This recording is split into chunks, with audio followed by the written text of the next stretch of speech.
pinatay dito sa Sinilungan, Laguna. Yung isang 25 anyos na nanay na si Rose Gresola at ang kanyang anak na si Lizelle Gresola at na 4 na taong gulang lang.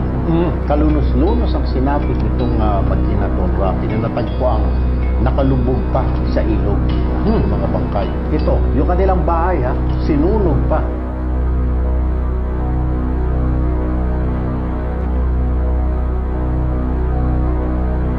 Galit na galit po ako. Gusto kong gantihan sila. Kawain ako ng Diyos at talaga papatayin ko din iyan. Parang napulbos ang pag-asang muli pang makakasama ng 52 anyos sa si Criselda Melchor, ang kanyang anak at apo. Ang kanyang anak kasi na si Rachel, natagpuan wala ng buhay noong 1 ng Hunyo sa ilog malapit sa tinitirahan nilang bahay. Ang apo niyang si Lizelle, 4 na taong gulang, isa na ring malamig na bangkay nang makita di kalayuan sa ilog.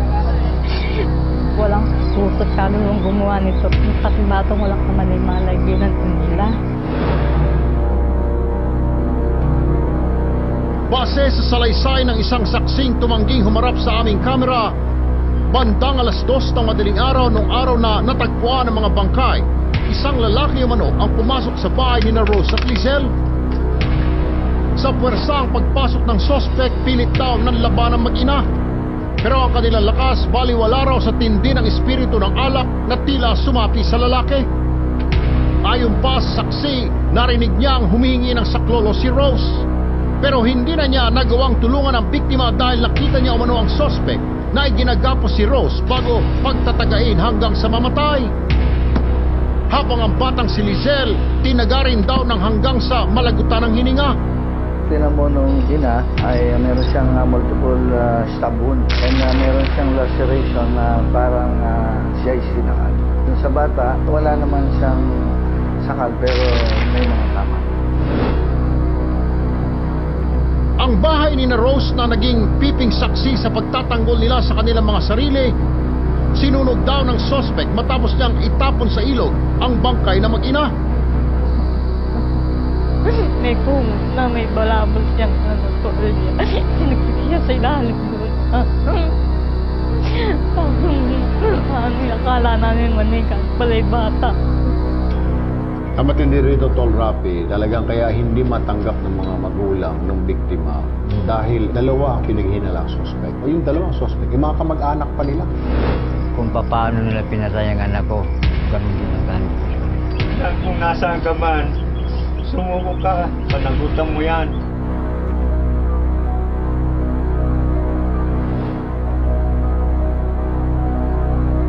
Sa sinapit na mag-inang Rose at Lizelle, dalawang sospek ang lumutang.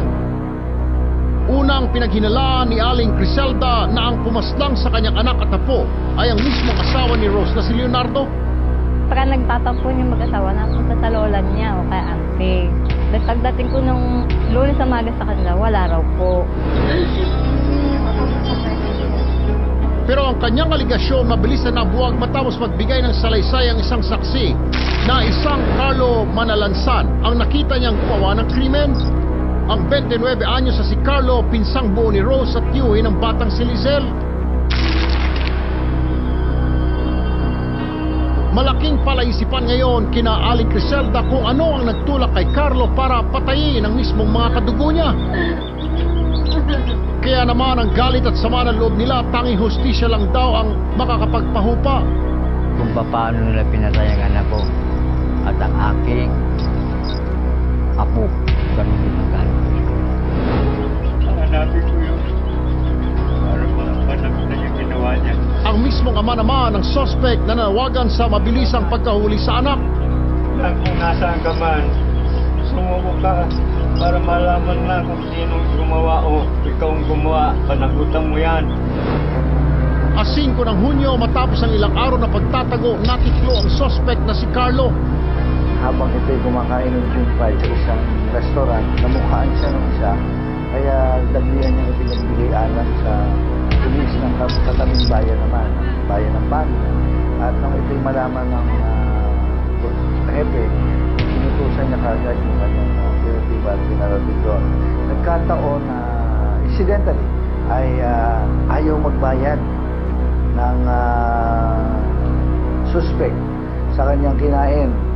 So, lalo nang dumami yung bystander at nang mahuli ito ng mga tanod at eksaktong dating ng mga pulis, ay nakita nila na parang bangag pa itong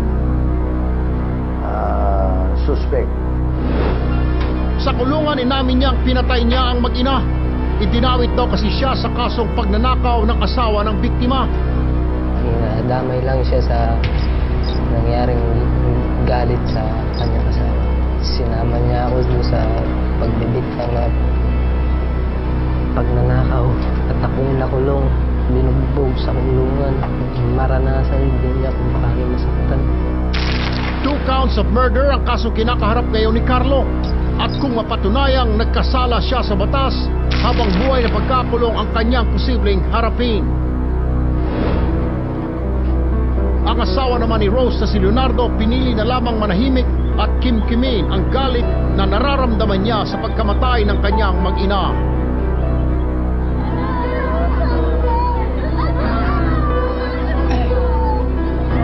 Ang batas, huwag sanang ilagay sa ating mga kamay.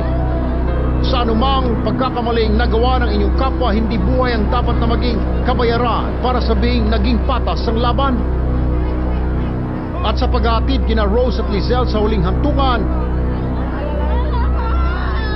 hustisya at pag-asang mapanagot sa batas, si Carlo ang tanging pinanghahawakan ng kanilang pamilya. Dito, Tol Rafi, ito yung kuha video ng mga nakilibing ng mga kaibigan kamag-anakan dun sa mag-ina sa pag-atid sa kanila sa sementeryo sa huling hantungan. At dito naman, ito yung ika nga suspect na si Carlo. Mas matibay ang ebidensya rito na siya ang pumatay doon sa mag-ina. Kinampahan na ito ng 2 counts of murder. Tumaasa yung pamilya ng biktima na gugulang hustisya para mapanagutan at maparusahan itong suspect sa kanyang ginawa.